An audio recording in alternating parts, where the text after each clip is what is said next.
It was June of 1967. The USS Liberty was attacked by Israeli jets. 34 Americans killed. One of the men, Jim Meadors, wasn't killed. Fast forward more than 40 years, a humanitarian flotilla taking fire from Israeli commandos, and on one of those boats, Jim Meadors again.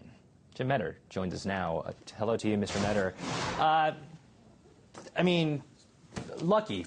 You're obviously very fortunate to have survived both attacks. What does this tell you, in your opinion, after having survived both attacks? What does this tell you, if anything at all, about maybe the way the Israeli military handles its dealings?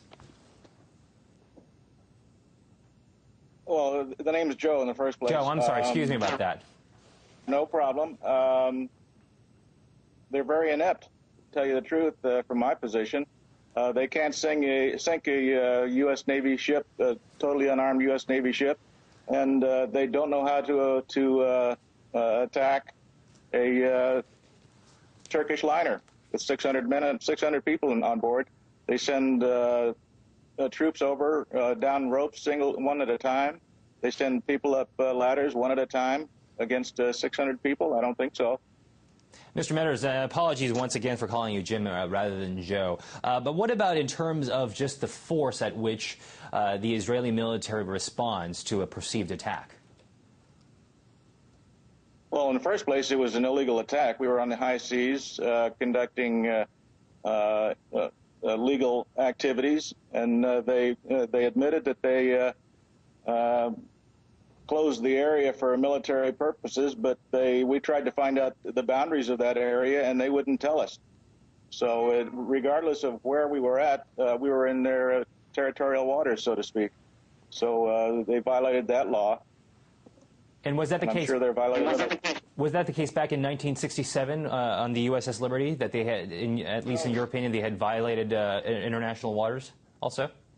We were in international waters ourselves. They violated a number of laws. One, they had used unmarked aircraft. They jammed our radios on U.S. Navy tactical and international maritime distress frequencies. They machine gunned life rafts in the water. They refused to operate immediately upon cessation of hostilities. And the U.S. government violated international laws as well when they ordered 2 flights of rescue aircraft recalled while we were still under attack. When you consider Go ahead, I'm sorry, I didn't mean to cut you off. No, I was going to say there's violations of law to go all around. When you consider what had happened to you just over this past weekend and also back more than 40 years ago, is there anything that you want the public at large, whether they be the American public or the worldwide public, is there anything you want the public to know about the Israeli military? To me, it's like a Chinese fire drill. They're purported to be the best in the world, but when you go up against them, they're just a bunch of ragtag people who think that they can do no wrong. Every time they speak, they say they don't break any laws. They always abide by international laws, but they break them with impunity, and the U.S. government's not going to hold them accountable. Nobody is. You use that word, which I was going to bring up, impunity, and I'm guessing at this point you're also going to add the word recklessness to the way they handle their matters as well. I think that they admit that they were not reckless, but the plan was ill-conceived and wasn't carried out very well. So I think their investigation, if they hold one, then they're going to claim they did, but they claim they had an investigation of the USS Liberty, which they said, hey, machine gunning of life rafts, nobody did anything wrong. So the investigation that they hold is not going to be the complete one that we would hope it to be. And at this point, and I know you had kind of touched upon it just a couple seconds ago, what do you expect from this investigation into the latest incident?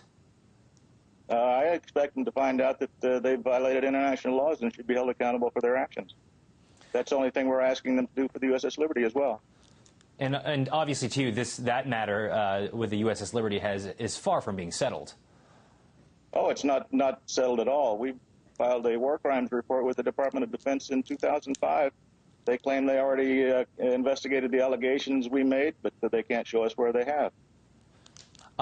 There are still lots of questions as to exactly how this fight in the most recent incident over the weekend had happened. Maybe questions such as who threw the first punch, the first hit, the first bullets. Do you have any insight more into that? Well, it was the Israelis, of course. They're the ones that initiated it.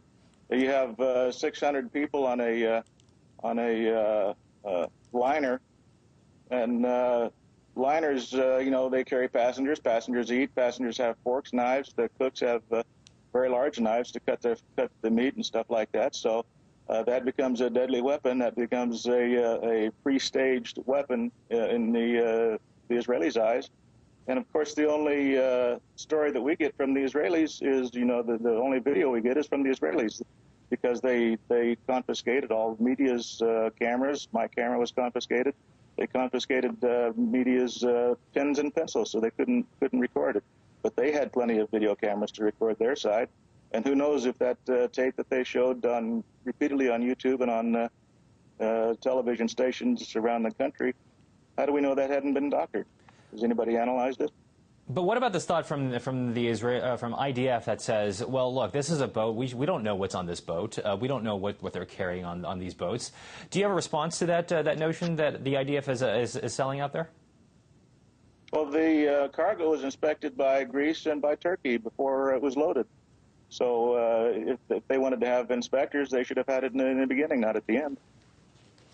Once again, my deepest apologies to you for calling you Jim Meadors. Your name, of course, is Joe Meadors. You are a survivor of the USS Liberty attack and also of the most recent attack on the flotilla over this past weekend. Thank you so much for joining us.